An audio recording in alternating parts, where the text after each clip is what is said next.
And I think that Mr. Gulen and the Hizmet movement recognizes the pluralism as inevitable in the world and says, let us learn to live with that, rather than to imagine that we can stuff it all back in the box.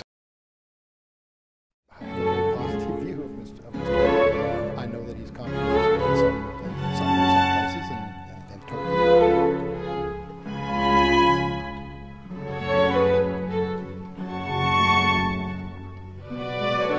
But they were treated generally well in Islamic countries, and now they're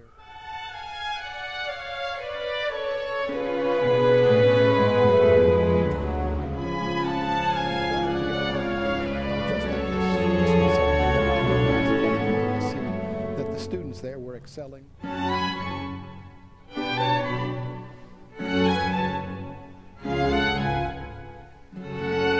My name is William Martin. I'm an Emeritus Professor of Sociology at Rice University and currently the Senior Fellow for Religion and Public Policy at the James A. Baker III Institute for Public Policy, also at Rice. I've been associated with members of the Hizmet movement for now 12 years, since about 2002.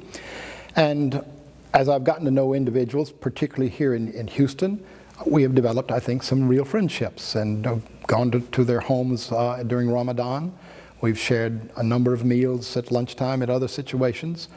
So I feel like I have some real friends whom I look forward to seeing and enjoy their interaction.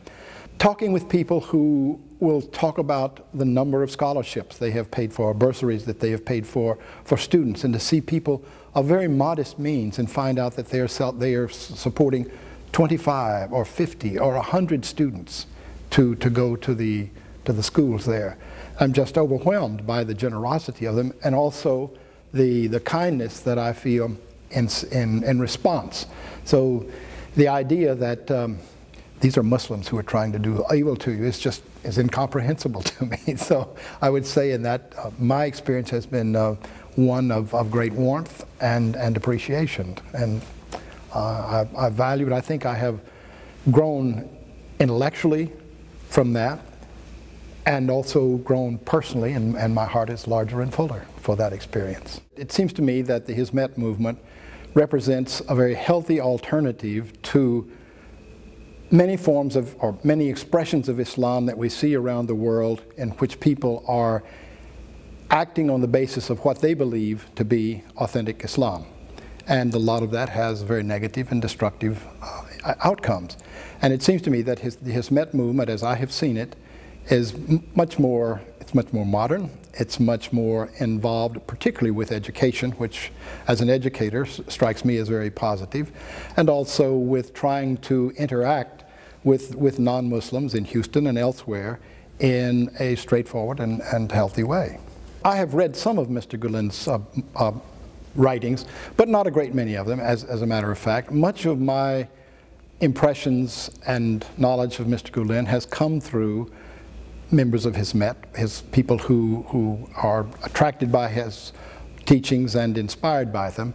And so for that reason, I have a very positive view of Mr. Gulen. What I have seen, his emphasis on education, his emphasis and at least approval of engaging in the business world in a straightforward and significant way, and also in the importance of dialogue, and in the condemnation of violence. I'm also much impressed by my understanding that he believes that while religious people have a right to participate in government as equal participants, that he believes in essentially the separation of religion and government. We say in the United States, the separation of church and state. That my own feeling about this is that I've written about it and called it secular state, religious people, that religion is best able to flourish when the state itself is not governed by religion, where all people have an opportunity to practice their religion freely. The United States has done that, I think, in an exceptional way, not perfectly, but exceptional. And I say we can't say other countries should do this, but I think we can commend them to it and feel good about that accomplishment. I think that the Hizmet movement represents Islam, represents a very positive view of Islam, because it does not Islam historically produced some of the great science and saved some of the great science in the world. And instead of saying, well, we know all we need to know about science and let's stop studying it, the Hizmet movement has emphasized scientific education. That's very positive. I think it has also shown historically, the Jews and Christians were treated well. They were subordinate, but they were treated generally well in many Islamic countries. And now there is a greater emphasis on equality and dialogue with non-Muslims, which I think is quite positive. So it's basically entering into the modern world. The modern world is pluralistic. There's no getting around that. And the efforts to try to have everybody shaped into one way is bound to fail. It can exist in an authoritarian way for a time, but it does not hold up. And I think that Mr. Gulen and his Hizmet movement recognizes the pluralism as inevitable in the world and says, let us learn to live with that, rather than to imagine that we can stuff it all back in the box. I think that what I have seen, and particularly in Houston and Texas, has been very positive in this respect, in that I am personally aware of a good many people from other religious traditions who come to events at now the Turquoise Center, but in earlier versions when there was not such a fine facility, and have met with Muslims and have said, we can share this, and then on travels to see there is an openness to appreciation of other people's faiths without saying, well, I must believe that, or I must convert you to that. That has created an atmosphere in which people can share their views honestly and openly without feeling like they're either being oppressed or they're wanting to oppress others for feeling different. Well, I'll tell you how I first became aware of the schools in a dramatic way. I was visiting in Urfa, and we were up high on an up floor of a hotel. And I looked out over the city, which is mostly low setting, and there were, I believe, 3 rather tall buildings. And I asked the person who was guiding us there, Mr. Mohammed Jetton, what are those buildings? He says, those are our schools. And that day we visited those schools, and I was really impressed by the modernity of them, just that this was, and then began to ask questions and to see that the students there were excelling. Some were going to American universities, to European universities, to the University of Turkey, and seeing how important how successful this was. Of course, charity is a basic principle of Islam, and so in expanding that beyond just in your neighborhood to other countries, I think that is an example where Hizmet is exemplifying one of the basic principles of Islam, and that's all quite positive, and I'm happy for it. And I have seen some of the fountain of that in Istanbul, but it's also important to recognize that charity is important, but it should be a short-term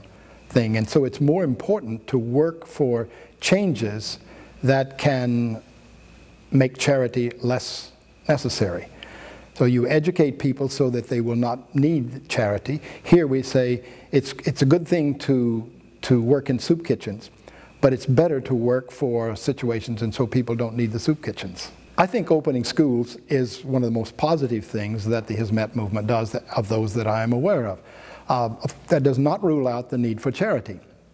People fall into situations, particularly in situations of disasters and immediate needs, where charity will save lives. And I'm by no means opposed to charity, and I contribute to charities that I think are the ones that are most worthy.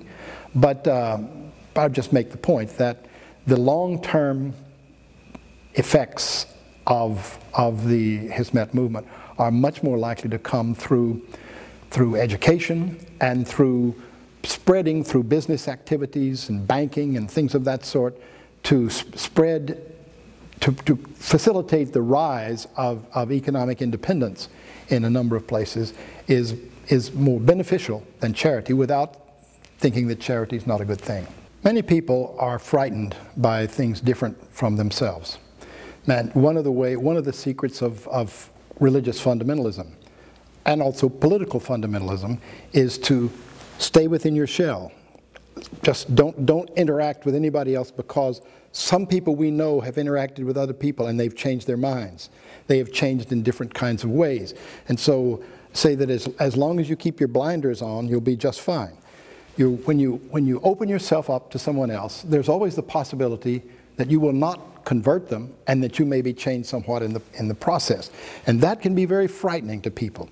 We know that in Christian fundamentalist communities and also in Islam, there's not just talking with people who are not Muslims, but talking with people who are the wrong kind of Muslims and the wrong kind of Christians.